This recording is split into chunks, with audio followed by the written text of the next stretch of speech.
Hey folks, welcome back.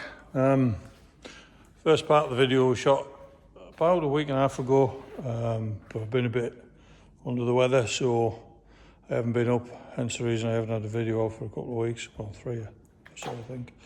But just an update, so the A-frame is all fitted now, bolted up, as are the trailing arms with all the new bushes. Shocks are on properly now and everything's ready to go. So the rear axle is back on as it should be. I've taken the front axle off, well, the front axle was off, but I've started to strip that down. The radius arms, the bushing in them is really good condition, so I'm not going to change those. However, the bushes in that, I don't even know what it's called, but that bar off the back of the gearbox, back of the axles is not very good, so I'm going to get some new ones of them and go through the process. As for the front axle, I've got to strip that. Bit more work on it than I expected. As you can see in there, that bracket's completely shot. It's absolutely rusted through, so there's no point just bodging it back together. I can buy a new one, so a new bracket, so I'm going to strip the axle down, buy a new support, and when that comes I'll get it fitted up. As for the rest of it, it's not too bad. A little bit crusty on the bottom there, which should have been caught by the blast, but it didn't. And there's the hole in the cover, so obviously I've got to take the diff out and see if there's any damage to the diff. So that's basically that. So I'm going to have half an hour or so just trying to strip some of this out.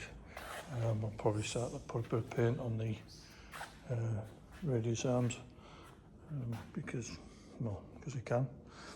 And obviously I've just a little video of that running because it's the 80th anniversary of D-Day on the 6th on Thursday, so I couldn't get over there. I wasn't allowed to travel because of my condition. So what I intend to do is I've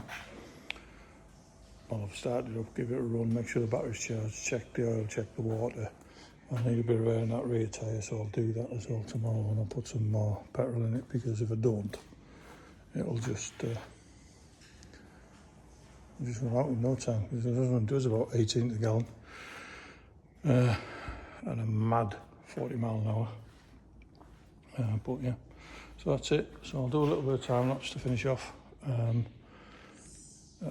just do nick a few bolts out and do a bit of spray cannon, rattle cannon, and that's it. Thanks for watching.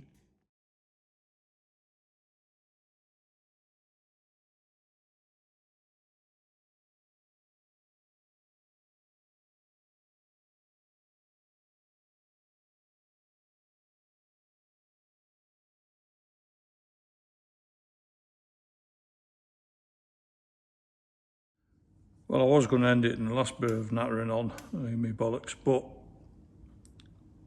I thought I'd have a little go at stripping this off. I've probably gone about it all arse about face, but I'm here on my own and I can't pick that up on my own. It's too heavy.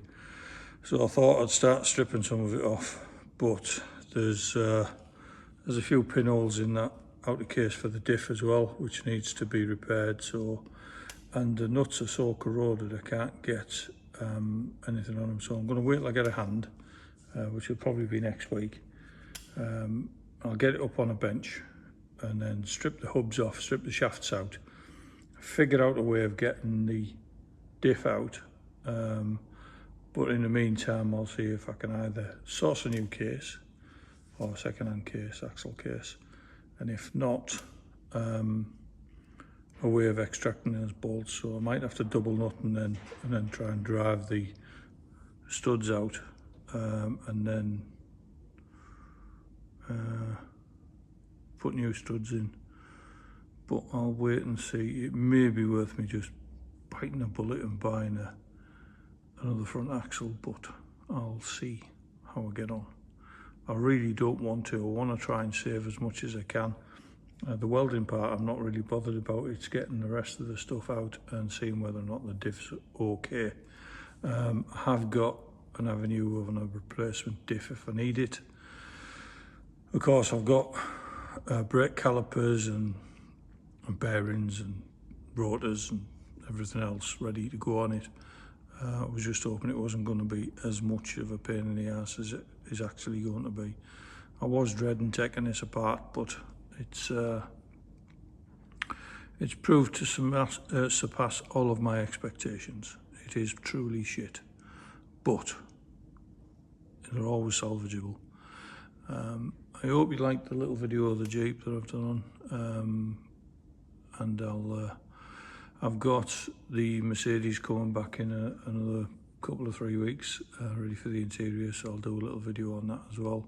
Watch it if you want, if you're into that sort of stuff. But I'm desperate to get this axle done, really. I really wanted it done by the end, excuse me, by the end of next week. But that's not going to happen. It's probably going to take me a couple of 3 weeks to get this sorted now. So it'll be the end of June by the time I would imagine I'll get this back onto the chassis. As for the transfer box and gearbox, the gearbox is having a few new parts fitted because the main shaft was worn on a tip. That's getting put back together as we speak by a specialist, and the transfer box is also being done. I would expect to be collecting that at the end of next week, hence the reason I was desperate to get this axle back together, but not to be, because if I could add the axle back on and back rolling, I was just going to drop the transfer box gearbox straight back into the car and then move on to the next bits for prop shafts, fitting them, and steering box, you know, yada yada, progress on. But things always tend to take a little bit longer than you expect, so never mind. Here we are. I'll see you on the next one, and hopefully I'll have a little bit more progress for it. Thanks for watching.